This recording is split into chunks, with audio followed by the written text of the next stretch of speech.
This call is now being recorded. Good morning, all of you. ഇന്ന് നമ്മൾ discuss ചെയ്യാൻ പോകുന്ന ഭാഗം ബിസിനസ് എത്തിക്സ് എന്നുള്ളതാണ്. ബിസിനസ് എത്തിക്സ് പുതിയൊരു ചാപ്റ്ററാണ്. അപ്പൊ ബിസിനസ് എത്തിക്സ് എന്ന് പറഞ്ഞാൽ പീറ്റർ എഫ് ഡ്രക്കർ നമുക്കറിയാം, മാനേജ്മെന്റ് തിങ്കർ ആണ്. പീറ്റർ എഫ് ഡ്രക്കറുടെ അഭിപ്രായ പ്രകാരം, അല്ലെങ്കിൽ അദ്ദേഹം ബിസിനസ് എത്തിക്സിനെ ഡിഫൈൻ ചെയ്തിരിക്കുന്നത്, അല്ലെങ്കിൽ എത്തിക്സിനെ ഡിഫൈൻ ചെയ്തിരിക്കുന്നത്, ethics deals with the right actions of individual. Ethics deals with the right actions of individual. ഒരു ഇൻഡിവിജ്വലിനെ സംബന്ധിച്ചിടത്തോളം അയാള് ഒരുപാട് കാര്യങ്ങൾ ചെയ്യുന്നുണ്ടാവാം. അത് ശരിയാവാം, തെറ്റാവാം. അങ്ങനെയുള്ള കാര്യങ്ങളിൽ ശരിയായ കാര്യങ്ങൾ ചെയ്യുന്നതിനെയാണ് എത്തിക്സ് എന്ന് പറയുന്നത്. അതാണ് പീറ്റർ എഫ് ഡ്രക്കറുടെ definition. Ethics deals with the right actions of individual. ആളുകളുടെ ശരിയായ പ്രവർത്തനങ്ങളെ പറയുന്ന പേരാണ് എത്തിക്സ് എന്നുള്ളത്. അപ്പൊ അത് ഡെഫിനിഷൻ ആയിരുന്നു. ഇനി നമുക്ക് മീനിങ് നോക്കാം. Ethics is concerned with what is right or wrong, good or bad, fair or unfair, responsible or irresponsible, etc. It is interested in character as conduct. Again, it is interested in character as well as conduct. It addresses the matters of public policy as well as more personal matters. Then it draws strength from our social environment, established practices, law, religion and individual conscience. അപ്പൊ ethics എന്ന് പറഞ്ഞാൽ നമ്മളൊരു കാര്യം ചെയ്യുന്നതിന് മുമ്പ് അത് ശരിയാണോ തെറ്റാണോ, അല്ലെങ്കിൽ നല്ലതാണോ ചീത്തയാണോ, അല്ലെങ്കിൽ നീതിപരമായതാണോ അല്ലെങ്കിൽ അനീതിയായിട്ടുള്ളതാണോ, അല്ലെങ്കിൽ നമ്മൾ ഉത്തരവാദിത്തപ്പെട്ടതാണോ അല്ലെങ്കിൽ നിരുത്തരവാദപരമായിട്ടുള്ളതാണോ, ഇങ്ങനെയൊക്കെയുള്ള കാര്യങ്ങളുമായി വരുന്നതാണ് എത്തിക്സ്. അപ്പൊ അത് എത്തിക്സ് എന്ന് പറയുമ്പോൾ അതെല്ലാം പോസിറ്റീവിലായിരിക്കണം. അത് ശരിയായ കാര്യങ്ങളാവണം, നല്ല കാര്യമാവണം, നീതിപരമാവണം, ഉത്തരവാദിത്തപരമാവണം എന്നർത്ഥം. അല്ലാത്ത കാര്യങ്ങളെല്ലാം എത്തിക്സിന് വിരുദ്ധമാണ്. അതൊന്നും എത്തിക്സ് അല്ല. നമ്മൾ ചെയ്യുന്ന കാര്യം തെറ്റാണ്, അത് എത്തിക്സിന് വിരുദ്ധമാണ്. നമ്മൾ ചെയ്യുന്ന കാര്യം ശരിയല്ല, അത് ചീത്തയാണ്, എത്തിക്സിന് വിരുദ്ധമാണ്, എഗെയിൻസ്റ്റ് ദി എത്തിക്സ് ആണ്, അനീതിയാണ്, നിരുത്തരവാദം, ഇതൊക്കെ എത്തിക്സിന് വിരുദ്ധമാണ്. അപ്പൊ എത്തിക്സ് എന്ന് പറയുമ്പോൾ അതെല്ലാം നല്ല കാര്യങ്ങളാവണം, ശരിയായതാവണം, ഉത്തരവാദിത്തപരമാവണം, നീതിപൂർവമാവണം എന്നുള്ള കാര്യങ്ങളൊക്കെ അതിൽ വരും. ഇനി അതുപോലെ തന്നെ it is interested in character as well as conduct. ഇത് ഒരാളുടെ ക്യാരക്ടർ അല്ലെങ്കിൽ കോണ്ടക്ട്, അയാളുടെ സ്വഭാവവുമായി ബന്ധപ്പെടുന്ന ഒരു കാര്യമാണ്. ഒരാള് എങ്ങനെയാണ് അയാൾ പ്രവർത്തിക്കുന്നത് എന്നതുമായി ബന്ധപ്പെടുന്ന ഒരു കാര്യമാണ്. Then it addresses matters of public policy as well as more personal matters. ഇത് ആ ഒരു വ്യക്തിയെ സംബന്ധിച്ചിടത്തോളം മാത്രമല്ല, മൊത്തം സമൂഹത്തിനെയും ഇത് ബന്ധപ്പെട്ട് കിടക്കുന്നുണ്ട് എന്നാണ്. ഓക്കെ, then എങ്ങനെയാണ് ഇത് നിർണ്ണയിക്കുന്നത്? It draws strength from social environment. സമൂഹത്തിൽ എങ്ങനെയാണ് നടക്കുന്നത്, സാമൂഹിക ഉത്തരവാദിത്തമാണ് അതിൽ നോക്കുക, അല്ലെങ്കിൽ സമൂഹം എങ്ങനെയാണ് അതിന് ശരിയാണോ തെറ്റാണോ എന്ന് നിർണ്ണയിക്കുക, അതൊരു ഘടകമാണ്. എസ്റ്റാബ്ലിഷ്ഡ് പ്രാക്ടീസസ്, നമ്മൾ കാലം മുതൽക്കേ ചെയ്തു പോരുന്ന കാര്യം. അതുപോലെ ലോ, നിയമം. അതുപോലെ റിലീജിയൻ, മതപരമായ വിശ്വാസം ഇതിനെ ബാധിക്കുന്നുണ്ട്. ആൻഡ് ഇൻഡിവിജ്വൽ കൺസെൻസ്, അതുപോലെ വ്യക്തിത്വം. ഈ സംഗതികളെല്ലാം കൂടിച്ചേർന്ന ഒരു കാര്യമാണ് ethics. So ethics is concerned with what is right or wrong, good or bad, responsible or irresponsible, fair or unfair. Okay, ഇതിനൊക്കെയാണ് നമ്മൾ എത്തിക്സ് എന്ന് പറയുക. നമ്മൾ തന്നെ പലപ്പോഴും പറയുന്ന കാര്യങ്ങളാണ്. ഇപ്പൊ ഒരു ഡോക്ടർ അല്ലെങ്കിൽ ഒരു ഗവൺമെന്റ് ഉദ്യോഗസ്ഥൻ അയാളുടെ സർവീസിനെടുക്കുക, അയാൾ കൈക്കൂലി വാങ്ങുന്നുണ്ടെങ്കിൽ അത് അണത്തിക്കലാണ്, അത് എത്തിക്സിന് വിരുദ്ധമാണ്, അണത്തിക്കൽ പ്രാക്ടീസ് ആണ്, അയാൾ അത് ചെയ്യാൻ പാടില്ലാത്തതാണ്. ഓക്കെ, അപ്പൊ അതെന്താണ്, അവിടെ ബാഡ് ആണ്, ഗുഡ് അല്ല അത്. ദെൻ അടുത്ത ഏരിയ ഫീച്ചേഴ്സ് ഓഫ് എത്തിക്സ് അല്ലെങ്കിൽ ക്യാരക്ടറിസ്റ്റിക്സ് ഓഫ് എത്തിക്സ്. എത്തിക്സിന്റെ ക്യാരക്ടറിസ്റ്റിക്സ്. ഒന്നാമത്തത്, it deals with human beings. ഇത് മനുഷ്യരുടെ സ്വഭാവവുമായി ബന്ധപ്പെട്ടതാണ്. മറ്റ് ജീവജാലങ്ങളുമായി അവരുടെ പ്രവർത്തനങ്ങളുമായി ഇതിന് യാതൊരു ബന്ധവും ഇല്ല. അതുപോലെ it is the study of A systematic knowledge about moral behaviour and conduct. So it is A social science. ഇത് എത്തിക്സ് എന്ന് പറയുന്നത് ഒരു വ്യക്തികളുടെ സ്വഭാവത്തെ കുറിച്ചുള്ള പഠനമാണ് എത്തിക്സ്. ശരിയാണോ തെറ്റാണോ നല്ലതാണോ ചീത്തയാണോ എന്നൊക്കെയുള്ള സ്വഭാവം എങ്ങനെയാണ് എന്നുള്ളത് പഠിക്കുന്നതാണ് ശരിക്കും എത്തിക്സ് എന്നുള്ളത്. അതുകൊണ്ട് തന്നെ അതിനെ സോഷ്യൽ സയൻസ് എന്നും പറയുന്നു. എത്തിക്സ് എന്നുള്ളത് സോഷ്യൽ സയൻസിന്റെ ഭാഗമായിട്ട് പറയുന്നു. Then ethics seeks to determine the nature of norms or standard. Ethics എന്താണ്, ഒരു സ്വഭാവം നല്ലതാണോ ചീത്തയാണോ എന്നൊക്കെ തീരുമാനിക്കുന്ന ഒരു സ്റ്റാൻഡേർഡ് ഫിക്സ് ചെയ്തിട്ടാണ്. ഇന്ന രൂപങ്ങളിലാണ് അയാളുടെ പ്രവർത്തനം എന്നുണ്ടെങ്കിൽ അത് എത്തിക്സിന് അനുകൂലമാണ്, അല്ലെങ്കിൽ എത്തിക്സിന് വിരുദ്ധമാണ് എന്നാണ്. Then it deals with moral judgement. Moral judgement എന്ന് പറഞ്ഞാൽ ഒരു സ്റ്റാൻഡേർഡും ഉണ്ട്, അതുപോലെ തന്നെ വ്യക്തി നിർണയവും കൂടെയാണ്. മറ്റുള്ള ആളുകൾ നോക്കിക്കാണും ഇത് എങ്ങനെയാണ്, ഇത് പോസിറ്റീവ് ആണോ നെഗറ്റീവ് ആണോ എന്നുള്ളതൊക്കെ മറ്റുള്ളവരും കൂടെ തീരുമാനിക്കുന്നതാണ്. Then it tries to set the standard for the ultimate end or the highest goal. ഇവിടെ നമ്മൾ ഏറ്റവും നല്ല രൂപത്തിലായിരിക്കണം നമ്മൾ സെറ്റ് ചെയ്യുന്ന സ്റ്റാൻഡേർഡ് എന്നുള്ളത്. നമ്മുടെ പെർഫോമൻസ്, നമ്മുടെ സ്വഭാവം എങ്ങനെയായിരിക്കണം എന്നുള്ളത് അത് നമ്മുടെ ഈ പറയുന്ന എത്തിക്കലാണ്, എത്തിക്സിന് അനുകൂലമാണ് എന്ന് പറയുമ്പോൾ അത് ഏറ്റവും ഉയർന്ന തലത്തിലായിരിക്കണം നമ്മൾ നമ്മുടെ സ്റ്റാൻഡേർഡ് ഫിക്സ് ചെയ്യേണ്ടത്. Then ethics is about what is lawful, unlawful and what is right or what is wrong. അപ്പൊ എത്തിക്സ് എന്ന് പറയുന്നത് നിയമപരമായിട്ടുള്ളതാണോ അല്ലെങ്കിൽ നിയമവിരുദ്ധമാണോ, അല്ലെങ്കിൽ നമ്മൾ ചെയ്യുന്നത് ശരിയാണോ അതല്ലെങ്കിൽ തെറ്റായ കാര്യങ്ങളാണോ, ഇതൊക്കെയാണ് എത്തിക്സുമായി ബന്ധപ്പെടുന്ന കാര്യങ്ങൾ. അപ്പൊ ഇതൊക്കെയാണ് എത്തിക്സിന്റെ സ്വഭാവം, ക്യാരക്ടറിസ്റ്റിക്സ്. ഓക്കെ, ഇനി അടുത്ത ഒന്നാണ് എത്തിക്സ് ആൻഡ് മൊറാലിറ്റി. എത്തിക്സും മൊറാലിറ്റിയും ഒന്നാണോ എന്നുള്ളത്. എത്തിക്സ് എന്ന് പറയുന്നത് it is a branch of philosophy that involves systematizing, defending and recommending concepts of right and wrong behaviour. Ethics എന്ന് പറയുന്നത് ഒരു ഫിലോസഫിയുടെ ഭാഗമാണ് എന്ന് പറഞ്ഞാൽ ഒരു തത്വം, അതിന്റെ ഭാഗമാണ്. അതിൽ ഉൾപ്പെടുന്നത് എങ്ങനെയാണെന്ന് വെച്ചാൽ സിസ്റ്റമറ്റൈസിങ്.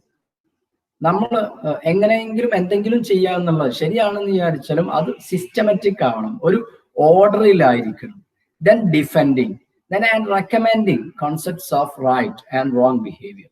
അപ്പോൾ എന്തൊക്കെയാണ് ശരിയായത്, എന്തൊക്കെയാണ് തെറ്റായത്, ശരിയായ കാര്യങ്ങളിൽ എങ്ങനെയൊക്കെയാണ് ചെയ്യേണ്ടത് എന്ന് കൃത്യമായിട്ട് നിർണയിച്ച ഒന്നാണ് എത്തിക്സ് എന്നത്.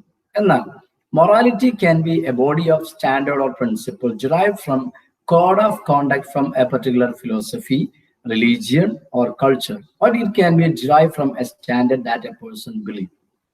അപ്പോൾ മൊറാലിറ്റി എന്ന് പറഞ്ഞാൽ ഒരാളുടെ സംസ്കാരം, അയാളുടെ മതപരമായ വിശ്വാസം, അല്ലെങ്കിൽ മറ്റു തരത്തിലുള്ള അയാൾക്ക് ശരിയാണ് എന്ന് തോന്നുന്ന കാര്യം മാത്രം, അതിനെയാണ് ശരിക്കും മൊറാലിറ്റി എന്ന് പറയും. എന്നാൽ നേരത്തെ പറഞ്ഞത് അങ്ങനെയല്ല, അത് സാമൂഹികപരമായിട്ടുള്ള സംഗതികൾ, സാമൂഹികപരമായിട്ടുള്ള സ്റ്റാൻഡേർഡുകളൊക്കെ അതിൽ ഉൾപ്പെടുന്നതാണ്. എന്നാൽ ഇവിടെ ഒരു വ്യക്തിയിൽ മാത്രം കേന്ദ്രീകരിച്ചിരിക്കുന്നതാണ് ശരിക്കും മൊറാലിറ്റി എന്നത്. എന്നാൽ ഈ ഒരു വ്യക്തി ഒരു സമൂഹത്തിൽ എങ്ങനെയായിരിക്കണം എന്നുള്ളതാണ് എത്തിക്സ് പറയുന്നത്. ഇനി അതിന്റെ വ്യത്യാസങ്ങൾ കൃത്യമായിട്ട് അവിടെ പറയുന്നു. The word ethics originated from the Greek word ethos, that means character. Ethics എന്നുള്ളത് ആ ഒരു വേർഡ് വന്നത് എത്തോസ് എന്ന ഗ്രീക്ക് വേർഡിൽ നിന്നാണ്. എത്തോസ് എന്ന് പറഞ്ഞാൽ അതിന് ക്യാരക്ടർ എന്ന് മാത്രമേ അർത്ഥമുള്ളൂ. എന്നാൽ morality, the word morals originated from the Latin word mos. The meaning of mos is custom. Morality അല്ലെങ്കിൽ മൊറൈൽ എന്നുള്ളത് വരുന്നത് മോസ് എന്നുള്ള ലാറ്റിൻ വേർഡ്. അപ്പോൾ എത്തിക്സ് ഗ്രീക്ക് വേർഡിൽ നിന്ന് വന്നതാണ്. എന്നാൽ മൊറാലിറ്റി ലാറ്റിൻ വേർഡ് എന്നാണ് വന്നത്. അപ്പോൾ മോസ് എന്ന ലാറ്റിൻ വേർഡിൽ നിന്നാണ് മൊറാലിറ്റി വന്നിട്ടുള്ളത്. മോസ് എന്ന ലാറ്റിൻ വേർഡിന്റെ അർത്ഥം കസ്റ്റം അല്ലെങ്കിൽ ആചാരം എന്നുള്ളത്. ഇനി എത്തിക്സ് പറയുന്നത് legal guidelines and professional rules govern ethics.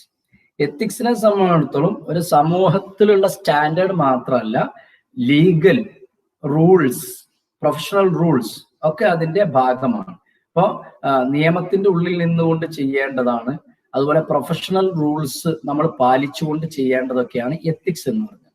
എന്നാൽ മൊറാലിറ്റിയെ സംബന്ധിച്ചിടത്തോളം it transcends the norms laid down by culture.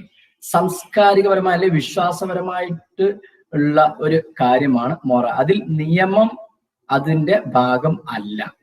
എന്നാൽ നിയമം ഇതിനെ ബാധിക്കുന്നുണ്ടാവാം ഒരു പരിധി വരെ. എന്നാൽ എത്തിക്സ് എന്ന് പറഞ്ഞാൽ തീർത്തും നിയമത്തിന്റെ ഉള്ളിൽ നിന്നുകൊണ്ട് മാത്രം ചെയ്യേണ്ട കാര്യമാണ്. എന്നാൽ മൊറാലിറ്റി എന്ന് പറഞ്ഞാൽ ആ നിയമത്തിനേക്കാളും കൂടുതലായിട്ട് ആദ്യം മുതലേ നമ്മൾ ചെയ്തു കൊണ്ടുവന്നിരിക്കുന്ന കസ്റ്റമിനെ ബേസ് ചെയ്തിട്ടാണ് മൊറാലിറ്റി കിടക്കുന്നത്. Then ethics, if the contexts are different, then the ethics could be different. Hence, there is some degree of flexibility in ethics. അപ്പൊ സാഹചര്യങ്ങൾക്കനുസരിച്ച് എത്തിക്സിൽ മാറ്റങ്ങൾ ഉണ്ടാവാം. If the contexts are different, then ethics could be different. ഒരു സാഹചര്യം മാറുന്നതിനനുസരിച്ച് എത്തിക്സിൽ മാറ്റങ്ങൾ വരാനുള്ള സാധ്യതയുണ്ട്. എന്നാൽ മൊറാലിറ്റിയെ സംബന്ധിച്ചുള്ള change in morality depends on change in belief of an individual. ഓരോരുത്തരുടെ വിശ്വാസത്തിനനുസരിച്ചാണ് മൊറാലിറ്റിയിൽ മാറ്റം ഉണ്ടാവുക. അല്ലാതെ സാഹചര്യം മാറുന്നതിനനുസരിച്ച് വിശ്വാസം മാറാൻ പറ്റില്ല. അപ്പൊ ഒരാളുടെ വിശ്വാസം അല്ല ഒരാളുടെ അയാൾ ഫോളോ ചെയ്യുന്ന കസ്റ്റം ആയിരിക്കില്ല മറ്റൊരാൾ ഫോളോ ചെയ്യുന്നത്. അതുകൊണ്ട് തന്നെ അതിലുള്ള വ്യത്യാസം മൊറാലിറ്റിയിൽ ഉണ്ടാവാം. അല്ലാതെ സാഹചര്യത്തിനനുസരിച്ചുള്ള മാറ്റം അവിടെ ഉണ്ടാവാൻ സാധ്യതയില്ല. എന്നാൽ എത്തിക്സിൽ സാഹചര്യം മാറുന്നതിനനുസരിച്ചൊക്കെ എത്തിക്സ് മാറാനുള്ള സാധ്യതയുണ്ട്. അതുപോലെ ethics are followed because society has decide that it is the right course of action. എല്ലാ ആളുകളും എത്തിക്സ് ഫോളോ ചെയ്യാനുള്ള കാരണം സമൂഹം ഒന്നടങ്കം തീരുമാനിച്ച സ്റ്റാൻഡേർഡ് ഉണ്ടാവും, അത് ഫോളോ ചെയ്യുക എന്നുള്ളതാണ്. അതാണ് ശരി, സാമൂഹികപരമായ ശരിയാണ് എത്തിക്സിൽ കറക്റ്റ് എന്ന് പറയുന്നത്. എന്നാൽ morality is followed because a person believes that it is the right course of action. മൊറാലിറ്റിയിൽ ആ വ്യക്തി അയാളുടെ വിശ്വാസം അനുസരിച്ച്, സമൂഹത്തിൻ്റെതല്ല, ആ വ്യക്തിയുടെ വിശ്വാസം അനുസരിച്ച് ഇന്നതൊക്കെയാണ് ശരി എന്നുള്ളതിന്റെ അടിസ്ഥാനത്തിലുള്ളതാണ് മൊറാലിറ്റി. ഇനി എത്തിക്സിൽ പറയുന്നത് A person who follows the ethical principles need not necessarily have strong moral values. In fact, there are even possibilities that he may not have any moral. എത്തിക്സിനെ സംബന്ധിച്ചിടത്തോളം ഒരാള് ഒരു നല്ല കാര്യം ചെയ്യുമ്പോൾ അതിന് ഒരുപക്ഷെ മോറൽ വാല്യൂസ് ഉണ്ടായിക്കൊള്ളണം എന്നില്ല. എന്നാൽ മൊറാലിറ്റിയിൽ പറയുന്നത് there could be situations where ethics are violated by a moral person to uphold his moral value. അപ്പോൾ എത്തിക്സിൽ നമ്മളൊരു കാര്യം ചെയ്യുമ്പോൾ അവിടെ മൊറാലിറ്റി ഉണ്ടാവാം, ഇല്ലാതിരിക്കാം. സ്ട്രോങ് ആയിട്ട് മോറൽ വാല്യൂസ് സ്ട്രോങ് ആയി നമ്മൾ ഫോളോ ചെയ്യണം എന്നില്ല. എന്ന് പറഞ്ഞാൽ there are even possibilities that he may not have any. ഒരു മൊറാലിറ്റിയും ഇല്ലാത്ത ആൾക്കും എന്തുണ്ടാവും? എത്തിക്സ് ഉണ്ടായിരിക്കും. എന്നാൽ മൊറാലിറ്റിയെ സംബന്ധിച്ചിടത്തോളം പലതരത്തിലുള്ള സാഹചര്യങ്ങൾ ഉണ്ടാവും. ആ സാഹചര്യത്തിൽ ആ വ്യക്തിയുടെ മൊറാലിറ്റി കീപ്പ് ചെയ്യാൻ വേണ്ടിയിട്ട് അയാൾ എത്തിക്സ് നോക്കുന്നേ ഉണ്ടാവും, എത്തിക്സ് മെയിൻറ്റെയിൻ ചെയ്യുന്നേ ഉണ്ടാവില്ല. Okay, then ethics is something usually associated in the field of law, medicine or business. Ethics does not have any religious connection അല്ലെങ്കിൽ any religious connotation. എത്തിക്സ് എന്ന് പറയുന്നത് ഒന്നുകിൽ നിയമത്തിന്റെ കാര്യത്തിലായിരിക്കാം എത്തിക്സ്, അല്ലെങ്കിൽ മെഡിസിന്റെ കാര്യത്തിലായിരിക്കാം, അല്ലെങ്കിൽ ബിസിനസിന്റെ കാര്യത്തിലായിരിക്കാം. ഇതൊക്കെ ആണ് നമ്മൾ സാമൂഹികപരമായിട്ടുള്ള കുറെ കാര്യങ്ങൾ. അല്ലാതെ ഇതിന് മതപരമായിട്ട് യാതൊരു കണക്ഷനോ അല്ലെങ്കിൽ മറ്റു തരത്തിലുള്ള പരിണാമമോ മതത്തിൽ നിന്ന് വന്നിട്ടില്ല. എന്നാൽ morality has A religious connotation. Morality തീർത്തും മതപരമായിട്ട് അല്ലെങ്കിൽ കസ്റ്റം പരമായിട്ടുള്ള അല്ലെങ്കിൽ ഡിറൈവ് ചെയ്ത് വന്നിട്ടുള്ളതാണ്. അപ്പോൾ ഇതൊക്കെയാണ് difference between ethics and morality. ഇനി അപ്പോൾ എന്താണ് മോറൽ സ്റ്റാൻഡ്? അപ്പൊ മൊറാലിറ്റി ഞാൻ പറഞ്ഞു, ഒരാളുടെ വിശ്വാസം അല്ലെങ്കിൽ ആചാരപ്രകാരം ആ വ്യക്തിയിൽ അധിഷ്ഠിതമായിട്ടുള്ളതാണ് മൊറാലിറ്റി. ഓക്കെ, അപ്പൊ ഇനി മോറൽ സ്റ്റാൻഡേർഡ് എന്ന് പറഞ്ഞാൽ it is the norms which we have about the type of actions which we believe to be morally acceptable or unacceptable. ഒരാള് അയാളുടെ പ്രവർത്തനം ഈ അയാളുടെ വിശ്വാസം അനുസരിച്ച് ആക്സെപ്റ്റബിൾ ആണോ അൺആക്സെപ്റ്റബിൾ ആണോ എന്നുള്ള സ്റ്റാൻഡേർഡ് അല്ലെങ്കിൽ കണ്ടീഷൻ, നോംസ്, അതിനെയാണ് മോറൽ സ്റ്റാൻഡേർഡ്. എത്തിക്കൽ സ്റ്റാൻഡേർഡ് നമ്മൾ പറഞ്ഞ പോലെ തന്നെ മോറൽ സ്റ്റാൻഡേർഡ്. ഒരാള് ഒരു പ്രവൃത്തി ചെയ്യുമ്പോൾ അയാളുടെ വിശ്വാസം അനുസരിച്ച് അത് ആക്സെപ്റ്റബിൾ ആണോ അല്ലേ എന്നുള്ളത്. For example, Indian people believe that murder, child abuse, fraud, theft etc. causes serious injuries to our society and it is against human well-being. അപ്പൊ ഇന്ത്യയിലെ ഒരു കസ്റ്റം അനുസരിച്ച് ചൈൽഡ് അബ്യൂസ് അല്ലെങ്കിൽ ഫ്രോഡ്, തെഫ്റ്റ് എന്നൊക്കെ ഉള്ളത് സമൂഹത്തിൽ വളരെയധികം പ്രത്യാഘാതങ്ങൾ ഉണ്ടാക്കുന്ന ഒരു കാര്യമാണ്. അതൊരു മോറൽ സ്റ്റാൻഡ്. അപ്പൊ ഇന്ത്യയിലെ സംസ്കാരത്തിനനുസരിച്ച് ഇന്ത്യയിലെ സംസ്കാരം ഫിക്സ് ചെയ്തിട്ടുള്ള ഒരു സ്റ്റാൻഡേർഡാണ്. ഇനി ഒബ്ജക്റ്റീവ്സ് ഓഫ് എത്തിക്സ്. എത്തിക്സ് അപ്പൊ നമ്മളിവിടെ മൊറാലിറ്റിയേക്കാളും കൂടുതലായിട്ട് കോൺസെൻട്രേറ്റ് ചെയ്യുന്നത് എത്തിക്സിലാണ്. നമ്മുടെ സിലബസിൽ കൂടുതൽ ഡിസ്കസ് ചെയ്യുന്ന ഭാഗം എന്നുള്ളത് എത്തിക്സ് ആണ്. Objectives of ethics.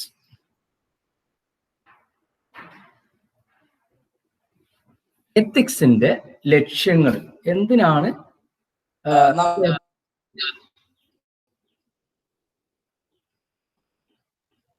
എത്തിക്സ് നമ്മൾ ഫോളോ ചെയ്യേണ്ടതുണ്ടോ ഇല്ലയോ, അല്ലെങ്കിൽ എന്തിനാണ് എത്തിക്സ്, അതിന്റെ ലക്ഷ്യം എന്താണ് എന്നുള്ളതാണ് നെക്സ്റ്റ് നമ്മൾ ഡിസ്കസ് ചെയ്യുന്നത്.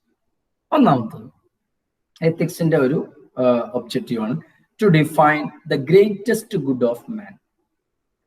എത്തിക്സ് എന്ന് പറയുന്നത് ഒരു വ്യക്തിയെ സംബന്ധിച്ചുള്ള ഏറ്റവും നല്ല ഒരു വ്യക്തിയാവാൻ, ഏറ്റവും നല്ല ഒരു മനുഷ്യനാവാൻ എത്തിക്സ് ആവശ്യമാണ്. അതുപോലെ to set the norms or standard of behaviour. ഓരോ ആളുകളുടെയും സ്വഭാവം എങ്ങനെയായിരിക്കണം, എപ്പോഴാണ് അയാൾ നല്ല സ്വഭാവത്തിന് ഉടമയാവുക, അപ്പൊ ആ നല്ല സ്വഭാവങ്ങൾ എന്താണ് എന്ന് അതിന് കുറച്ച് ക്രൈറ്റീരിയ ഫിക്സ് ചെയ്യാൻ എത്തിക്സ് ആവശ്യമാണ്. Then an overall study of human behavior, what is moral or immoral.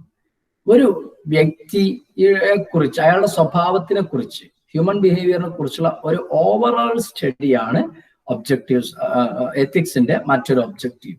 Then to recommend about dos and dawns.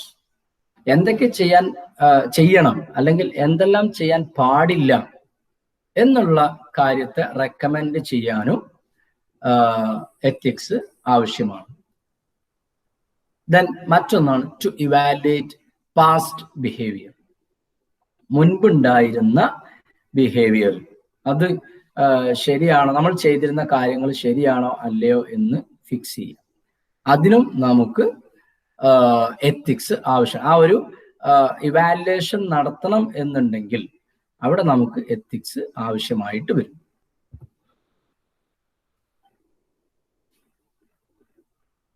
The next, types of ethics.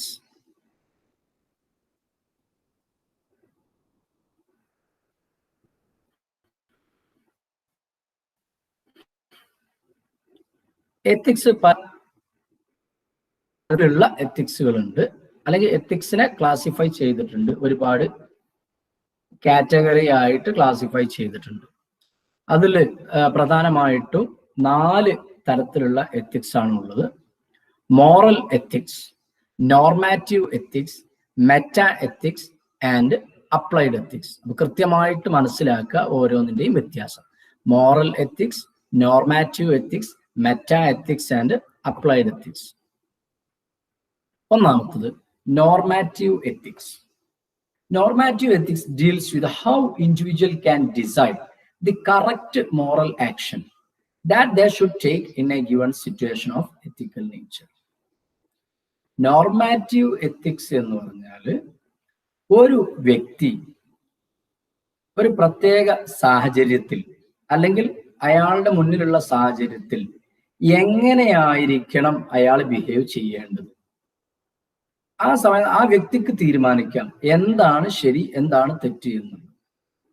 How individual can decide the correct moral action that they should take in a given situation of ethical nature. ആ ഒരു സാഹചര്യത്തിൽ അയാൾ നിർബന്ധമായിട്ടും അയാൾ ചെയ്തിരിക്കേണ്ട കാര്യം എന്താണ് അവിടെ ശരിയാവുന്നത്. So it is the study of ethical action. Then it investigates the set of questions that arise when considering how one ought to act. അപ്പൊ അവിടെ നമ്മുടെ മുമ്പിൽ സ്വാഭാവികമായിട്ട് ഒരുപാട് ക്വസ്റ്റ്യൻസ് വരും. ഇന്ന സാഹചര്യങ്ങളിൽ നമ്മൾ എങ്ങനെ ബിഹേവ് ചെയ്യണം, ഇന്ന സാഹചര്യങ്ങളിൽ നമ്മൾ എങ്ങനെയാണ് ബിഹേവ് ചെയ്യുന്നത്. പലപ്പോഴും നമ്മളിപ്പോ ഡ്രൈവ് ചെയ്ത് പോവാണെന്നുണ്ടെങ്കിൽ ചിലപ്പോൾ നമ്മൾ എന്ത് ചെയ്യും, ഒരു ഭാഗത്ത് നമുക്ക് നിർത്താൻ പാടില്ലാത്ത സ്ഥലമാണ്, പെട്ടെന്ന് അവിടെ ഒരു ആക്സിഡന്റ് ഉണ്ടായി. അപ്പൊ നമ്മൾ അവിടെ നിർത്താൻ പാടുണ്ടോ ഇല്ലയോ?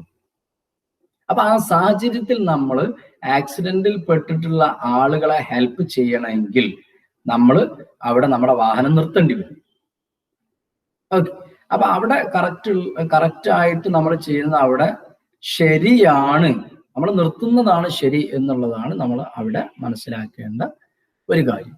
അപ്പൊ അങ്ങനെ ആ സാഹചര്യത്തിനനുസരിച്ച് നമ്മൾ എങ്ങനെയാണ് ബിഹേവ് ചെയ്യേണ്ടത് എന്നുള്ളതാണ് ഇവിടെ എത്തിക്കൽ നോർമാറ്റീവ് എത്തിക്സ് എന്ന് പറയുന്നത്, അല്ലെങ്കിൽ നോർമാറ്റീവ് എത്തിക്സ് നമുക്ക് സജസ്റ്റ് ചെയ്യുന്നത് ആ ഒരു കാര്യമാണ്. രണ്ടാമത്തതാണ് മെറ്റാ എത്തിക്സ്. മെറ്റാ എത്തിക്സിൽ പറയുന്നത് it seeks to understand the nature of ethical properties and judgments, such as if true values can be found and theory behind moral principles. It seeks questions like what are the motives for acting ethically. So rather than addressing questions about what practices are right and wrong and what are obligations to other people or future generations. അപ്പൊ ഇവിടെ പറയുന്നത് നമ്മൾ നേരത്തെ normative എത്തിക്സിൽ പറയുന്നത് ഒരു സാഹചര്യത്തിൽ നമ്മൾ എങ്ങനെയാണ് ബിഹേവ് ചെയ്യേണ്ടത്. അപ്പൊ ആ സാഹചര്യത്തിനനുസരിച്ച് ഒരുപാട് ക്വസ്റ്റ്യൻസ് ഉയർന്നു വരും. എന്നാൽ ഇവിടെ പറയുന്നത് മെറ്റാ എത്തിക്സ് പ്രകാരം ക്വസ്റ്റ്യൻസ് റൈസ് ചെയ്യുന്നതിനേക്കാളും കൂടുതലായിട്ട് നമ്മുടെ ഉത്തരവാദിത്വം എന്ത്, സമൂഹത്തോട് അല്ലെങ്കിൽ കമ്മിങ് ജനറേഷനോട് നമുക്ക് എന്താണ് യഥാർത്ഥത്തിൽ റെസ്പോൺസിബിൾ ആയിട്ടുള്ളത്, അതിനാണ് കൂടുതൽ ഇമ്പോർട്ടൻസ്. അപ്പൊ ശരിക്ക് നമ്മുടെ മോറൽ സ്റ്റാൻഡേർഡ് അല്ലെങ്കിൽ മൊറാലിറ്റിയുമായി കുറച്ചുകൂടെ അടുത്തിരിക്കുന്നതാണ് മെറ്റാ എത്തിക്സ് എന്നുള്ളത്. അപ്പൊ ഇവിടെ rather than addressing questions about what practice are right and wrong, എന്താണ് ശരി എന്താണ് തെറ്റ്, ആ സാഹചര്യത്തിൽ ഒരുപാട് ക്വസ്റ്റ്യൻസ് നമ്മൾ ഡിസ്കസ് ചെയ്യുന്നതിനേക്കാളും ഇമ്പോർട്ടൻസ് ഇവിടെ what are obligations to other people, മറ്റുള്ളവരോട് നമ്മൾ എങ്ങനെയായിരിക്കണം, അല്ലെങ്കിൽ ഫോർ ഫ്യൂച്ചർ ജനറേഷൻസ്, ഭാവി തലമുറയോട് നമ്മൾ എന്ത് സ്റ്റാൻഡേർഡാണ് കീപ്പ് ചെയ്യേണ്ടത്. ഇതാണ് മെറ്റാ എത്തിക്സിൽ ഇമ്പോർട്ടൻസ് ആയിട്ടുള്ളത്. മൂന്നാമത്തെ ഒന്നാണ് applied ethics. Applied ethics refers to the practical application of moral consideration. It is ethics with respect to real world actions and their moral considerations in the area of private and public life, the professions, health, technology, law and leadership. ഈ എത്തിക്സിനെ സംബന്ധിച്ചിടത്തോളം ethics പല രൂപത്തിൽ നമ്മൾ ഒരുപാട് കാര്യങ്ങൾ പഠിച്ചിട്ടുണ്ടാവും. അപ്പൊ അതില് ഇപ്പോ ഒരു അഡ്വക്കേറ്റ്, അദ്ദേഹം അയാളുടെ നിയമ ബിരുദ പഠനത്തിന് ശേഷം അവരൊക്കെ, അതുപോലെ മെഡിക്കൽ ഫീൽഡിൽ അവരുടെ പഠനശേഷമൊക്കെ അവരെന്ത് ചെയ്യും, ഒരു സത്യപ്രതിജ്ഞ ഉണ്ട്. അതുപോലെ സർവീസിൽ കയറും, പോലീസ് വിഭാഗത്തിലൊക്കെ സർവീസിൽ കയറുന്ന സമയത്ത് അവര് IAS കഴിഞ്ഞ ആളുകളൊക്കെ സർവീസിൽ കയറുന്ന സമയത്ത് സത്യപ്രതിജ്ഞ ചൊല്ലും. സമൂഹത്തിന് നിരക്കാത്തതോ അല്ലെങ്കിൽ നിയമത്തിനെതിരായിട്ടുള്ളതോ ഒന്നും ഞാൻ ചെയ്യില്ല എന്ന് പറഞ്ഞു. അപ്പൊ അത് ആ തിയറി മാത്രമല്ല, അതിന്റെ പ്രാക്ടിക്കൽ അപ്ലിക്കേഷനാണ് ശരിക്കും അപ്ലൈഡ് എത്തിക്സ്. നമ്മൾ അങ്ങനെ പറഞ്ഞാൽ മാത്രം പോരാ, അത് നമ്മുടെ എല്ലാ ജീവിതത്തിന്റെ എല്ലാ ഭാഗങ്ങളിലും നമ്മൾ ഫോളോ ചെയ്യണം, അപ്ലൈ ചെയ്യണം എന്നുള്ളതാണ് അപ്ലൈഡ് എത്തിക്സ് പറയുന്നത്. So it refers to the practical application of moral consideration. അപ്പൊ അവിടെ എത്തിക്സ് മൊറാലിറ്റിയും കോമ്പിനേഷൻ ആണ്. അപ്പൊ ആ മൊറാലിറ്റി ആളുകൾക്ക് എന്താണ് കൂടുതൽ ബെനഫിഷ്യൽ ആയിട്ടുള്ളത് എന്ന് നോക്കിയിട്ട് അത് നമ്മൾ അപ്ലൈ ചെയ്യാം. അതിനെയാണ് നമ്മൾ അപ്ലൈഡ് എത്തിക്സ് എന്ന് പറയും. ഓക്കെ, ഇപ്പൊ നമ്മൾ ഒരു ഉദാഹരണം പറയുകയാണെങ്കിൽ, നമ്മൾ ഒരു ഹോസ്പിറ്റലിൽ ഒരു ഡോക്ടർ ആളുകളെ പേഷ്യൻസിനെ പരിശോധിച്ചുകൊണ്ടിരിക്കുകയാണ്. അപ്പൊ നമ്മൾ ഇപ്പോൾ ടോക്കൺ ബേസ്ഡാണ് വിചാരിക്കുക, ഓരോരുത്തർക്ക് നമ്മൾ ടോക്കൺ കൊടുത്തിട്ടുണ്ട്. അപ്പൊ ഒരു 10 ആളുകൾ വന്നിട്ടുണ്ട്, നമ്മൾ രണ്ടാമത്തെ ആളെ ഡോക്ടർ പരിശോധിച്ചുകൊണ്ടിരിക്കുകയാണ്. അപ്പൊ ഇനി അതിലൊരു 6 എന്ന നമ്പർ കിട്ടിയ 6ാമത്തെ ടോക്കണിന്റെ ഉടമസ്ഥൻ അവിടെ വന്നിട്ടുണ്ട്, പേഷ്യന്റ് അവിടെ. പെട്ടെന്ന് അദ്ദേഹത്തിന് എന്തെങ്കിലും അസ്വസ്ഥത വന്നു, അദ്ദേഹം ഇപ്പോ എന്താ പറയാ ബോധരഹിതനായി വീണു. ആ സമയത്ത് നമ്മൾ ഈ 3ാമത്തെ വ്യക്തിയെ വിളിക്കുന്നതിനേക്കാളും മുമ്പ് തന്നെ ആരെ വിളിക്കണം? ഈ 6ാമത് കൂടുതൽ സിവിയർ പ്രോബ്ലം ഉള്ള ആളെ ആയിരിക്കണം ഈ ഡോക്ടർ പരിശോധിക്കേണ്ടത്, because of the moral consideration. Okay, അപ്പൊ അവിടെ എത്തിക്സ് അനുസരിച്ച് ശരിക്കും എന്താണ്, 2 കഴിഞ്ഞാൽ പിന്നെ 3ാമത്തെ ആളെ തന്നെയാണ് നമ്മൾ നോക്കേണ്ടത്.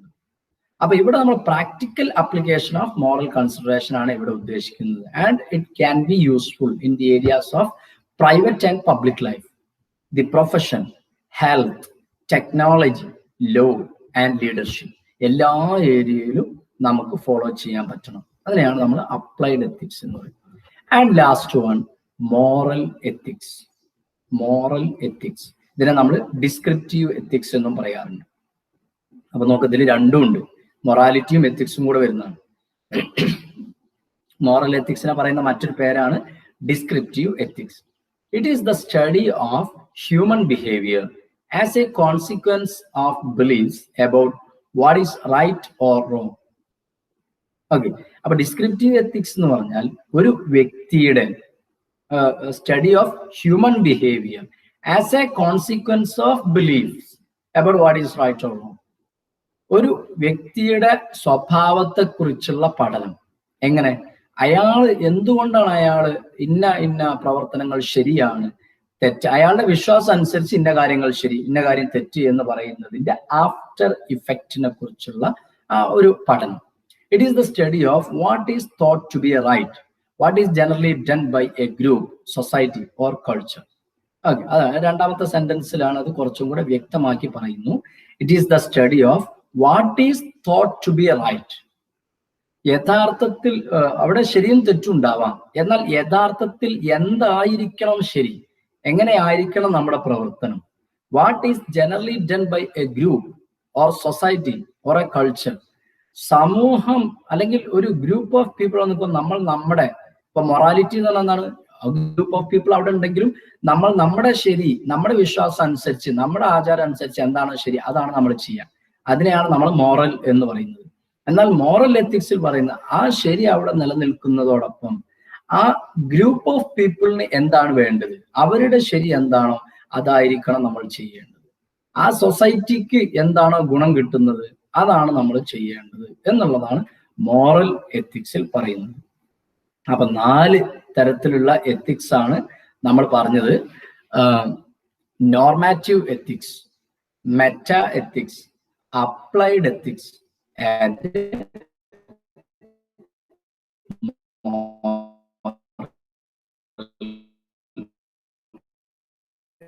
എത്തിക്സ്. അപ്പൊ അതിൽ പേരിൽ തന്നെ ഉണ്ട് പേഴ്സണൽ എത്തിക്സ് എന്ന് പറഞ്ഞാൽ വ്യക്തികളുമായി ബന്ധപ്പെട്ടതാണ്. പ്രൊഫഷണൽ എത്തിക്സ് എന്ന് പറയുമ്പോൾ ഒരാളുടെ പ്രൊഫഷണൽ ഡ്യൂട്ടി അല്ലെങ്കിൽ പ്രൊഫഷണൽ ലൈഫിൽ വരുന്ന എത്തിക്സ്. അത്ര തന്നെ ഉള്ളൂ. നോക്കാം നമുക്ക് ഇതിൽ കൊടുത്ത മീനിങ് എന്താണ്. Personal ethics refers to the ethics that a person identifies with in respect to people and situations that they deal with in everyday life.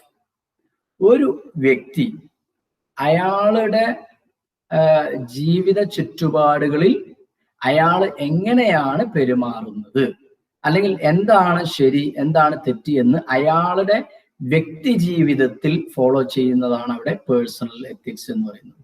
എന്നാൽ professional ethics refers to the ethics that a person must adhere in respect of their interactions and business dealings in their professional life. ഒരു വ്യക്തി അയാളുടെ അയാളുടെ തൊഴിൽ മേഖലയിൽ, തൊഴിൽ ജീവിതത്തിൽ, professional ലൈഫിൽ മറ്റുള്ളവരുമായിട്ട് ഇന്ററാക്ട് ചെയ്യുന്ന സാഹചര്യങ്ങളിൽ അയാളുടെ എത്തിക്സ് എങ്ങനെയായിരിക്കണം, അതാണ് പ്രൊഫഷണൽ എത്തിക്സ് പറയുന്നത്. അപ്പോ ഇനി നേരത്തെ നമ്മൾ 4 എത്തിക്സുകൾ പറഞ്ഞു. അപ്പൊ അതിലുള്ള ശ്രദ്ധിക്കേണ്ട ഒരു പോയിന്റ് ആണ് ഇവിടെ പറയുന്നത്. The main difference between normative ethics and descriptive ethics is that normative ethics analyzes how people ought to act, whereas descriptive ethics analyzes what people think is right. Normative ethics പറയുന്നത് നമ്മൾ എങ്ങനെയായിരിക്കണം behave ചെയ്യേണ്ട, how people ought to act. ജനങ്ങൾ ചിന്തിക്കുന്നത് നമ്മൾ എങ്ങനെ behave ചെയ്യണം എന്നാണ്. എന്നാൽ ഡിസ്ക്രിപ്റ്റീവില് പറയുന്നത് what people think is right. Okay, അപ്പോ നോർമാറ്റീവില് സിംഗിൾ പേഴ്സൺ ആണ്, അയാൾ എങ്ങനെ സമൂഹത്തോട് പെരുമാറണം. എന്നാൽ ഇവിടെ സമൂഹം എന്താണ് പ്രതീക്ഷിക്കുന്നത്, അതാണ് ഡിസ്ക്രിപ്റ്റീവും നോർമാറ്റീവും തമ്മിലുള്ള വ്യത്യാസം. Then descriptive ethics, as its name implies, describes the behavior of people and what moral standards they follow. In contrast, descriptive ethics is concerned with what is morally right and wrong. About descriptive, അത് describe ചെയ്യുന്നു, describes the behavior of people and what moral standards they follow. ജനങ്ങളുടെ സ്വഭാവം ഓരോ സാഹചര്യത്തിൽ എങ്ങനെ ആയിരിക്കണം എന്നും എന്ത് തരത്തിലുള്ള സ്റ്റാൻഡേർഡാണ് അവർ ഫോളോ ചെയ്യേണ്ടത് എന്നും ഒരു ഗ്രൂപ്പ് ഓഫ് പീപ്പിൾ ഡിസ്ക്രൈബ് ചെയ്യുന്നതാണ് ഡിസ്ക്രിപ്റ്റീവ് എത്തിക്സ്. ഓക്കെ, ഇനി നെക്സ്റ്റ് ഏരിയയാണ് കുറച്ച് തിയറിയാണ്. അപ്പൊ ഇത് എന്താ പറയാ, വളരെ ഇൻട്രസ്റ്റഡ് ഏരിയ ഒന്നും അല്ല, എന്നാലും നമ്മുടെ സിലബസിന്റെ ഏരിയ ആയതുകൊണ്ട് നമുക്കത് അറിഞ്ഞിരിക്കാം. എത്തിക്കൽ theories. ഒന്നാമത്തതാണ് teleological ethical theory. Teleological ethical theory.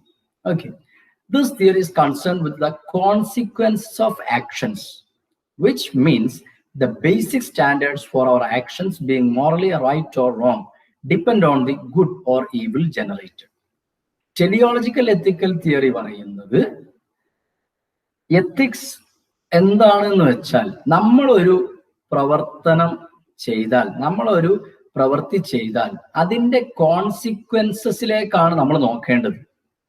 നമ്മൾ ചെയ്യുന്ന സമയത്തുള്ള കാര്യം അല്ല, അതിന്റെ കോൺസിക്വൻസസ്. ഇപ്പോ ഈ നമുക്കറിയാം, ന്യൂ ജനറേഷനൊക്കെ സംഭവിക്കുന്ന ഒരു പ്രശ്നമാണ്. പലപ്പോഴും എന്തെങ്കിലും പ്രയാസം ഉണ്ടാകുമ്പോൾ അതൊക്കെ നമ്മൾ എന്ത് ചെയ്യും, സോഷ്യൽ മീഡിയയിൽ ഇടാൻ വേണ്ടിയിട്ട് നമ്മൾ ഫോട്ടോ എടുക്കുന്നു, വീഡിയോ എടുക്കുന്നു, അതിന് വേണ്ട കാര്യങ്ങൾ ചെയ്യുന്നു. ചിലപ്പോൾ ഇപ്പോൾ ഒരു ആക്സിഡന്റ് വരികയാണെങ്കിലും നമ്മൾ ആദ്യം ആ ഫോട്ടോ എടുത്ത് വിടുന്നതിന് പകരം ആക്സിഡന്റ് സംഭവിച്ച അതിൽ പ്രയാസപ്പെടുന്ന ആളുകൾക്ക് വേണ്ട ഹെൽപ്പാണ് നമ്മൾ ചെയ്യേണ്ടത്. അപ്പൊ അവിടെ ഫോട്ടോ എടുക്കുന്നതിനേക്കാളും മറ്റുള്ളവരെ അറിയിക്കുന്നതിനേക്കാളും മുമ്പ് നമ്മൾ അവർക്ക് വേണ്ട സഹായം ചെയ്യുക എന്നുള്ളതാണ്. അപ്പൊ എന്ന പോലെ എത്തിക്സ് എന്താണെന്ന് വെച്ചാൽ നമ്മൾ ചെയ്യുന്ന പ്രവർത്തനത്തിന്റെ കോൺസിക്വൻസസ് ആണ് തീരുമാനിക്കുന്നത്, ശരിയാണോ തെറ്റാണോ. ഇതാണ് ടെലിയോളജിക്കൽ എത്തിക്കൽ തിയറി പറയുന്നത്. അങ്ങനെ 3 ഭാഗങ്ങളായിട്ട് കാറ്റഗറൈസ് ചെയ്യുന്നുണ്ട് ടെലിയോളജിക്കൽ എത്തിക്സിനെ. എത്തിക്കൽ ഈഗോയിസം, യൂട്ടിലിറ്റേറിയനിസം, അതുപോലെ യൂദായ്മോണിസം. ഒന്നാമത്തതാണ് എത്തിക്കൽ egoism. An action is good if it produces or likely to produce results that maximize the person's self-interest as defined by him, even at the expense of others. ഒരു വ്യക്തിക്ക് തോന്നാണ് ഞാൻ ചെയ്യുന്നതാണ് ശരി, ഇനിയിപ്പോ മറ്റുള്ള ആളുകളൊക്കെ എന്തൊക്കെ പറയുകയാണെങ്കിലും എന്റെ പ്രവർത്തനത്തിന്റെ ആഫ്റ്റർ ഇഫക്റ്റ് ശരിയാണ് എന്നാണ് ഞാൻ മനസ്സിലാക്കുന്നത്. likely to produce the result that maximize the person's self-interest. അയാളുടെ താല്പര്യത്തിന് അല്ലെങ്കിൽ അയാളുടെ വിശ്വാസത്തിനാണ് അയാൾ കൂടുതൽ ഇമ്പോർട്ടൻസ് കൊടുക്കുന്നത്. This makes the ethical egoism different from psychological egoism, which holds that people are self-centered and self-motivated and perform actions only with the intention to maximize their personal interest without helping others, thereby denying the reality of true altruism, sacrificing one's personal interest in the welfare of others. ബാക്കിയുള്ള ആളുകൾ ഇനിയിപ്പോ എന്തൊക്കെ ചെയ്യുകയാണെങ്കിലും എന്തൊക്കെ പറയുകയാണെങ്കിലും ശരി, നമ്മൾ നമ്മുടെ താല്പര്യം മറ്റുള്ളവരിൽ അടിച്ചേൽപ്പിക്കുന്നതാണ് യഥാർത്ഥത്തിൽ എത്തിക്കൽ ഈഗോയിസം. ആ മറ്റുള്ളവരുടെ താല്പര്യത്തിന് നമ്മൾ ഇമ്പോർട്ടൻസ് കൊടുക്കുന്നതിനേക്കാളും കൂടുതൽ നമ്മുടെ താല്പര്യത്തിന് ഇമ്പോർട്ടൻസ് കൊടുത്തുകൊണ്ട് നമ്മൾ പ്രവർത്തിക്കുക, അതാണ് എത്തിക്കൽ ഈഗോയിസം. അപ്പൊ നമ്മുടെ വിശ്വാസം അനുസരിച്ച് ഇതായിരിക്കും ശരി, അത് നമ്മൾ എന്താ പറയാ, അതിനു വേണ്ടി വാശി പിടിക്കുക. Then utilitarianism. This theory holds that an action is good if it results the maximum satisfaction for a large number of people who are likely to get affected by the action. ഇപ്പൊ ഇവിടെ പറയുന്നത് നേരത്തെ നമ്മൾ discuss ചെയ്ത എത്തിക്കൽ ഈഗോയിസത്തിന്റെ നേരെ opposite. എത്തിക്കൽ egoism പറഞ്ഞിരുന്നത് ഒരു വിഭാഗം ആളുകളുടെ താല്പര്യത്തിന് നമ്മൾ ഇമ്പോർട്ടൻസ് കൊടുക്കാതെ നമ്മുടെ താല്പര്യത്തിനാണ് കൂടുതൽ പ്രിഫറൻസ് നമ്മൾ കൊടുത്തിരുന്നത്. ഒരു വ്യക്തിയുടെ താല്പര്യത്തിന്, ആ ഗ്രൂപ്പിന്റെ താല്പര്യം സാക്രിഫൈസ് ചെയ്തുകൊണ്ട് ഒരു വ്യക്തിയുടെ താല്പര്യത്തിന് കൂടുതൽ ഇമ്പോർട്ടൻസ് കൊടുക്കുക, അതാണ് എത്തിക്കൽ ഈഗോയിസം പറഞ്ഞിരുന്നത്. എന്നാൽ യൂട്ടിലിറ്റേറിയനിസം പറയുന്നത് maximum satisfaction for large number of people, ഒരു വ്യക്തിയുടെ താല്പര്യത്തിന് കൂടുതൽ പ്രിഫറൻസ് കൊടുക്കുന്നതിനേക്കാളും കൂടുതൽ ഒരു വിഭാഗം, large number of people, large number of പേഴ്സന്റെ താല്പര്യത്തിന് നമ്മൾ ഇമ്പോർട്ടൻസ് കൊടുക്കുക. Suppose a manager creates an annual employee vacation schedule after soliciting the vacation time preferences from all the employees and honor their preference, then he would be acting in a way that shall maximize the pleasure of all the employees.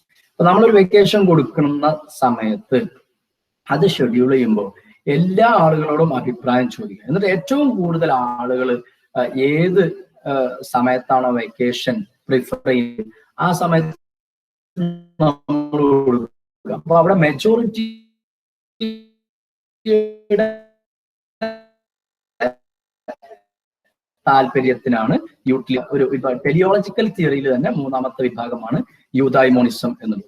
യൂദായ്മോണിസം is a teleological theory which posits that an action is good if it results in the fulfillment of goals along with the welfare of human beings.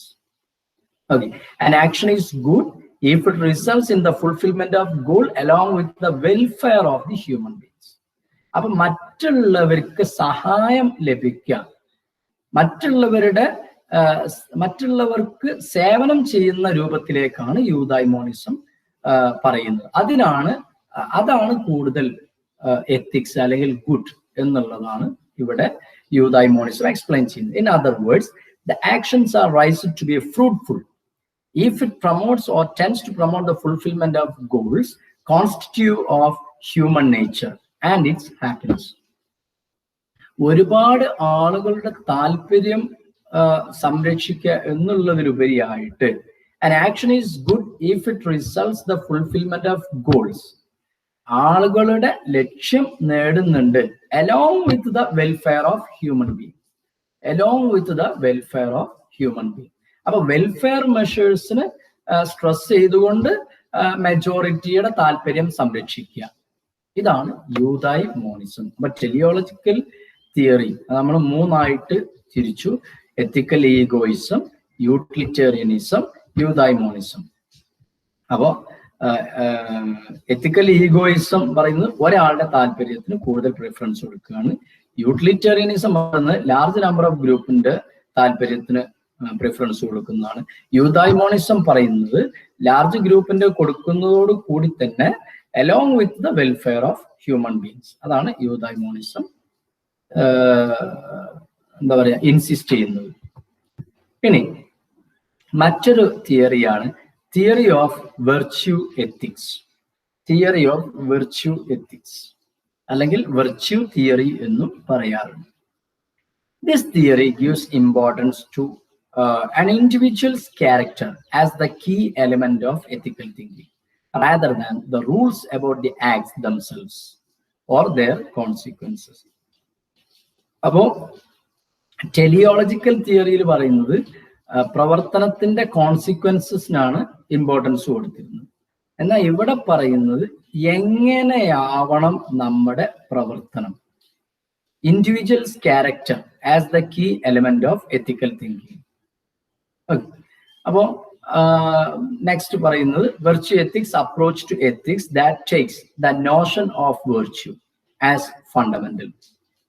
Then virtue ethics is primarily concerned with traits of character that are essential to human flourishing, not with the enumeration of duties. ഈ virtue എന്ന് പറഞ്ഞാൽ തന്നെ ശരിക്കും അതിന്റെ അർത്ഥം നന്മ എന്നുള്ളത്. അപ്പൊ ഒരാളുടെ സ്വഭാവം എന്തായിരിക്കണം, എങ്ങനെയായിരിക്കണം, അതാണ് ഇവിടെ വിർച്യു എത്തിക്സ് എക്സ്പ്ലെയിൻ ചെയ്യുന്നത്, വിർച്യു തിയറി എക്സ്പ്ലെയിൻ ചെയ്യുന്നത്. അല്ലാതെ അയാളുടെ റോള് അല്ലെങ്കിൽ റൂൾ, അവിടുത്തെ നിയമം എന്ത് എന്നുള്ളതിനേക്കാളും കൂടുതൽ ആ വ്യക്തിയുടെ സ്വഭാവം എന്ത് എന്നുള്ളതിനാണ് കൂടുതൽ സ്ട്രെസ് ചെയ്യുന്നത്, വെർച്യു എത്തിക്സ് സ്ട്രെസ് ചെയ്യുന്നത്. ദ എസെൻഷ്യൽ വെർച്യൂസ് ആർ, അപ്പൊ ഒരു വ്യക്തിയെ സംബന്ധിച്ചിടത്തോളം അവിടുത്തെ റൂൾ എന്നുള്ളതിനേക്കാളും അയാൾക്ക് നിർബന്ധമായിട്ടും ഇവിടെ ഈ പറയുന്ന തരത്തിലുള്ള ക്വാളിറ്റി അയാൾക്ക് ഉണ്ടാവണം.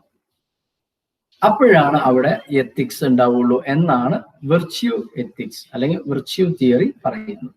എസെൻഷ്യൽ വെർച്യൂസ് ആർ കറേജ്, അല്ലെ, അറിയാലോ, ധൈര്യം, ലിബറലിറ്റി, നമ്മൾ എന്ത് ചെയ്യാൻ പറ്റില്ല, വാശി പിടിച്ച് ഒന്നിൽ തന്നെ ഇൻസിസ്റ്റ് ചെയ്യാൻ എന്നുള്ളതല്ല, ലിബറലൈസ് ചെയ്യാൻ പറ്റണം.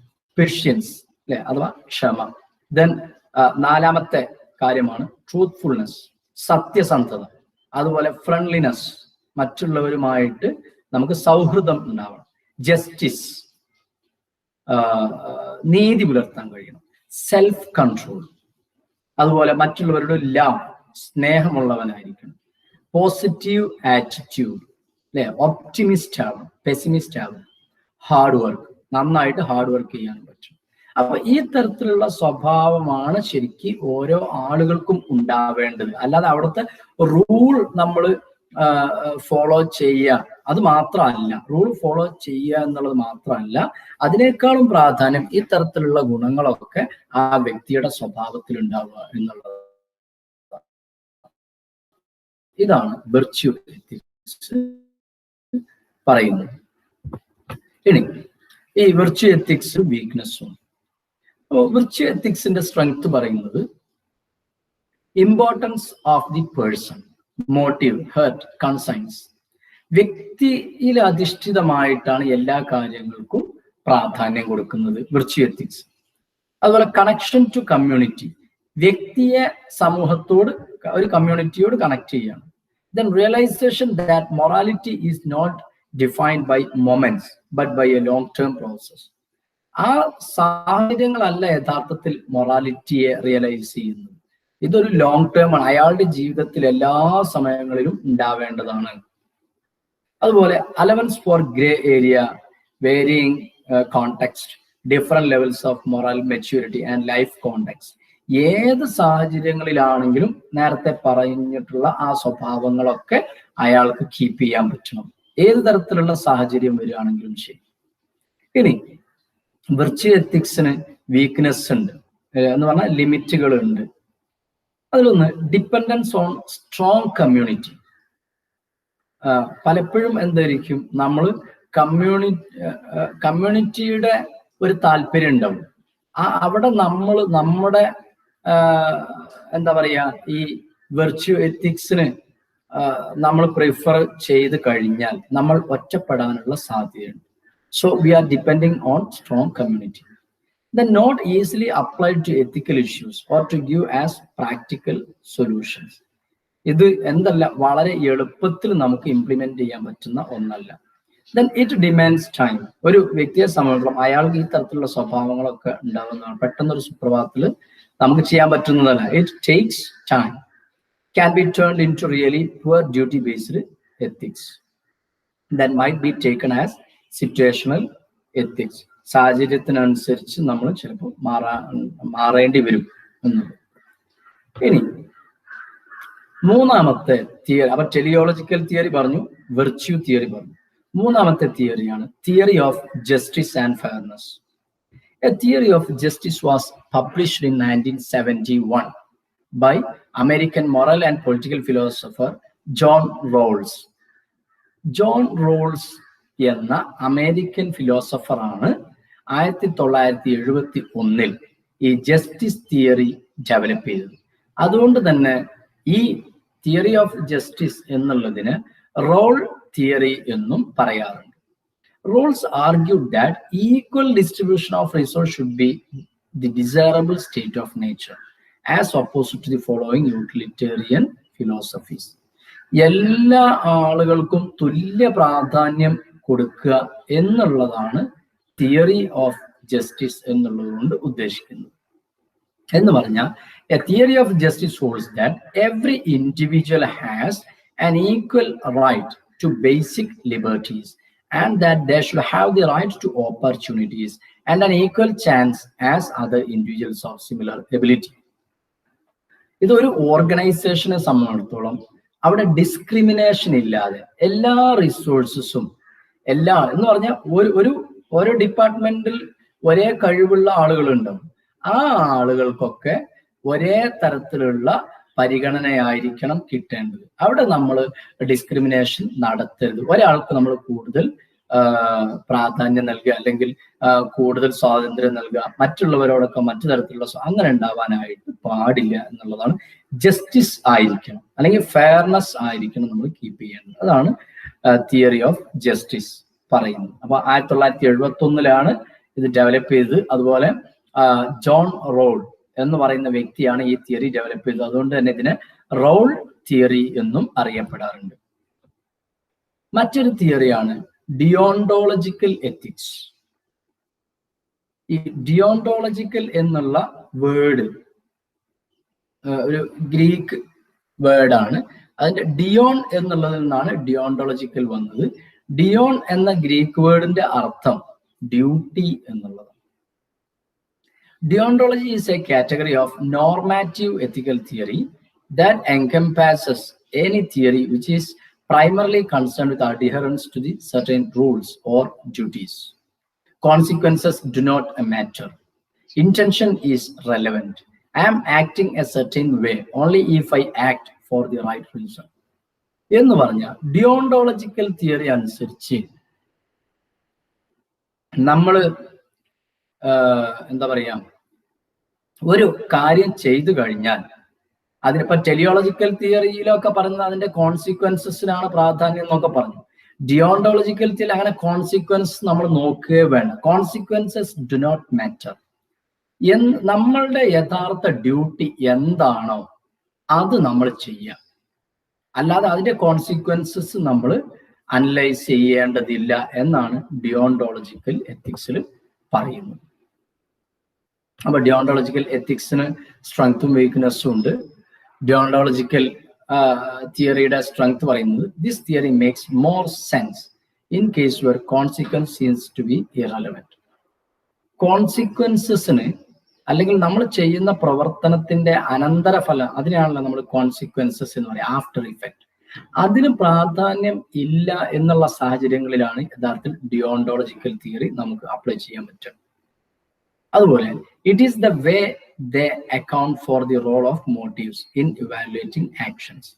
നമ്മൾ എങ്ങനെയാണ് നമ്മുടെ റോൾ ചെയ്യേണ്ടത് എന്നുള്ളതിനാണ് ഇവിടെ കൂടുതൽ പ്രാധാന്യം കൽപ്പിക്കുന്നത്. എന്നാൽ ഇതിന് ഒരുപാട് വീക്ക്നെസ്സും ഉണ്ട്. വീക്ക്നെസ്സിൽ പറയുന്നത് failure to provide plausible account of how our moral obligations and resolve problems of moral conflict. ഇത് പലപ്പോഴും മോറൽ ആക്ടിവിറ്റീസ് അല്ലെങ്കിൽ മൊറാലിറ്റിക്ക് വിരുദ്ധമായി വരാനുള്ള സാധ്യതയുണ്ട്. നമ്മുടെ ഉത്തരവാദിത്തം അങ്ങനെ ചെയ്തു പോകുക എന്ന് പറയുമ്പോൾ സമൂഹത്തിന് കിട്ടേണ്ടത് ചിലപ്പോൾ കിട്ടിക്കൊള്ളണം എന്നില്ല. സമൂഹത്തിന് ഗുണം എന്താണോ അത് നമ്മൾ ചെയ്യേണ്ടി വരും. അത് ചെയ്യാൻ ചിലപ്പോൾ നമ്മളെ കൊണ്ട് കഴിഞ്ഞുകൊള്ളണം എന്നില്ല. അതുപോലെ rules in rose theory is plausible. No reason is provided accepting these rules.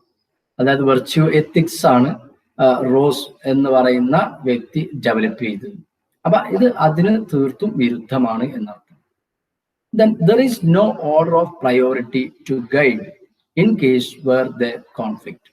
അപ്പൊ അവിടെ ഈ കോൺസിക്വൻസസ് അല്ലെങ്കിൽ ആഫ്റ്റർ ഇഫക്റ്റും നമ്മുടെ ഡ്യൂട്ടിയും തമ്മിൽ കോൺഫ്ലിക്റ്റ് വരികയാണെങ്കിൽ അത് നമുക്ക് ഏതിനാണ് നമ്മൾ ഇമ്പോർട്ടൻസ് കൊടുക്കുന്നത് എന്നുള്ളതിൽ ഒരു പ്രയാസം വരാനുള്ള സാധ്യതയുണ്ട്. അപ്പോൾ ഏറ്റവും ചുരുങ്ങിയ നമ്മൾ ഡിയോണ്ടോളജിക്കൽ തിയറി എന്ന് പറഞ്ഞാൽ ആഫ്റ്റർ ഇഫക്റ്റിനേക്കാളെ കോൺസിക്വൻസസിനേക്കാൾ നമ്മൾ പ്രാധാന്യം കൊടുക്കണം. കോൺസിക്വൻസിന് നമ്മൾ യാതൊരുവിധ റെലവൻസും കൊടുക്കേണ്ടതില്ല. നമ്മുടെ ഡ്യൂട്ടി എന്താണോ അത് നമ്മൾ ശരിയായിട്ട് ചെയ്യുക എന്നുള്ളതാണ് ഡിയോണ്ടോളജിക്കൽ തിയറി പറയുന്നത്. And last theory is Kantian theory അല്ലെങ്കിൽ കാൻഷ്യൻ എത്തിക്സ്. ഇമ്മാനുവൽ കാന്റ് എന്ന് പറയുന്ന ഒരു വ്യക്തിയാണ് ഈ കാൻഷ്യൻ എത്തിക്സ് അല്ലെങ്കിൽ കാൻഷ്യൻ തിയറി ഡെവലപ്പ് ചെയ്തത്. അതുകൊണ്ടാണ് ആ എത്തിക്സിന് ആ തിയറിയെ കാൻഷ്യൻ തിയറി എന്ന് പറയുന്നത്. ഇമ്മാനുവൽ കാന്റ് എന്നുള്ള വ്യക്തിയാണ് ഡെവലപ്പ് ചെയ്തത്. മൊറാലിറ്റി, അദ്ദേഹം പറയുന്നത് morality is based on reason not emotion. Morality എന്നുള്ളത് ബേസ്ഡ് ഓൺ റീസൺ, അവിടെ ഒരു കാരണം, എന്തുകൊണ്ട് നമ്മൾ അങ്ങനെ ചെയ്യുന്നു എന്നുള്ളതിനൊരു കാരണമുണ്ട്. അല്ലാതെ അവിടെ നമ്മുടെ ഇമോഷന് അല്ല, നമ്മുടെ സാഹചര്യത്തിനല്ല അവിടെ പ്രാധാന്യം കൊടുക്കേണ്ടത്. Therefore, what you intend and why is the important focus. അതുകൊണ്ട് തന്നെ നമ്മൾ എന്താണ് നമ്മൾ ഉദ്ദേശിക്കുന്നത്, അതുപോലെ എന്തുകൊണ്ടാണ് നമ്മൾ അങ്ങനെ ചെയ്യുന്നത്, അതിനാണ് പ്രാധാന്യം. അല്ലാതെ എന്ത് ചെയ്യുന്നു എന്നുള്ളതിനല്ല, എന്തുകൊണ്ട് നമ്മളത് ചെയ്യണം എന്നുള്ളതിനാണ് പ്രാധാന്യം. Then good intention come from good will.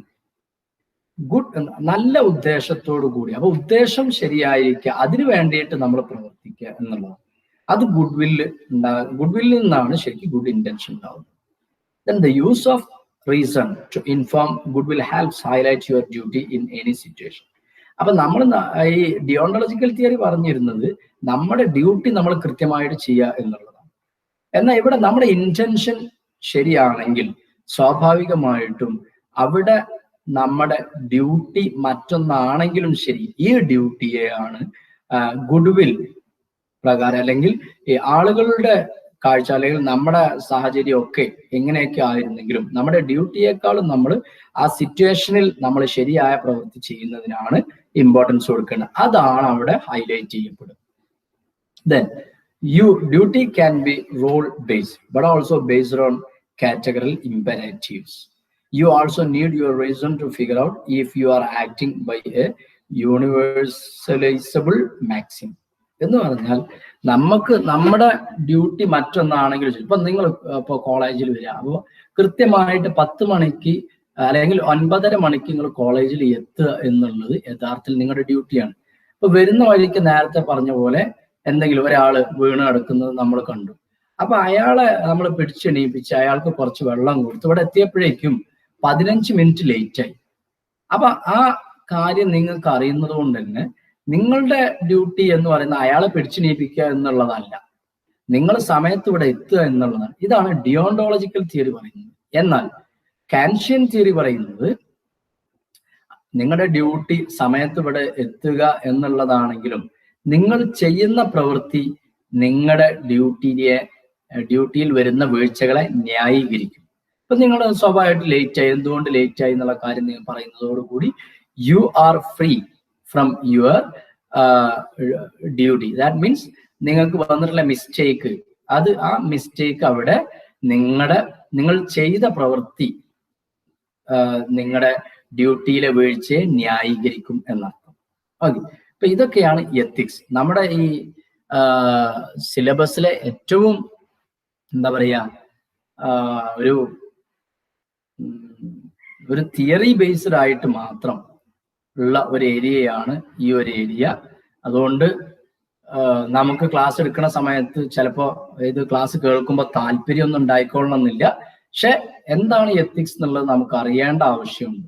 അതുകൊണ്ടാണ് ഈ ഒരു ഏരിയ ഇങ്ങനെ ഫോക്കസ് ചെയ്യുന്നത്. അപ്പൊ കൂടുതൽ നീട്ടിപ്പരത്തി ഒന്നും പറഞ്ഞിട്ടില്ല. അതുകൊണ്ട് നിങ്ങൾ ഇതിന്നൊരു പോയിന്റും നിങ്ങൾ വിട്ടുപോകാൻ പാടില്ല, കൃത്യമായിട്ട് മനസ്സിലാക്കുക. ഓക്കെ, അപ്പോ എല്ലാ ആളുകളും എല്ലാ ക്ലാസ്സും സമയത്തിൽ തന്നെ നിങ്ങൾ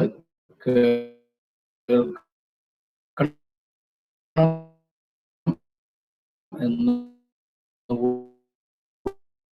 കൂടി ഓർമ്മ